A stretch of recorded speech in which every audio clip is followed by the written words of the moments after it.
రామ్ గోపాల్ వర్మకు మరో shock. Non bailable warrant జారీ. టాలీవుడ్ దర్శక నిర్మాత రామ్ గోపాల్ వర్మ కష్టాలు ఇప్పట్లో తీరేలా లేవు.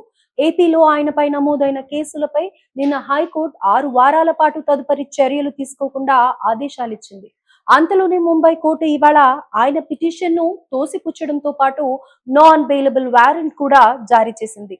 దీంతో వర్మకు గట్టి ఎదురుదెబ్బే తగిలినట్లయింది. దీనిపై ఏం చేయాలనే అంశంపై లాయర్లతో ఆయన సంప్రదింపులు జరుపుతున్నట్లు తెలుస్తోంది.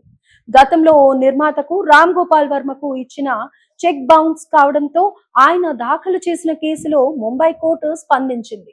రామ్ గోపాల్ వర్మకు 3 నెలల జైలు శిక్ష విధించింది. దీంతో పాటు సదరు నిర్మాతకు 3.72 లక్షలు పరిహారంగా చెల్లించాలని తీర్పు ఇచ్చింది. దీన్ని సవాల్ చేస్తూ ఆయన కోర్టులో పిటిషన్ దాఖలు చేశారు. తనకు విధించిన జైలు శిక్షను రద్దు చేయాలని కోరారు. అయితే వర్మ పిటిషన్ను ముంబై కోర్టు తోసిపుచ్చింది. గతంలో విధించిన 3 నెలల జైలు శిక్షను రద్దు చేసేందుకు ముంబై సెషన్స్ కోర్టు నిరాకరించింది. అయితే వర్మ జడ్జి ముందు హాజరై బెయిల్ కోసం దరఖాస్తు చేసుకోవచ్చని ఆప్షన్ ఇచ్చింది. అదే సమయంలో నాన్ బెయిలబుల్ వారెంట్ ను కూడా జారీ చేసింది. ఈ వారెంట్ అమలు కోసం కేసు విచారణ జూన్ 28కి వాయిదా వేశారు.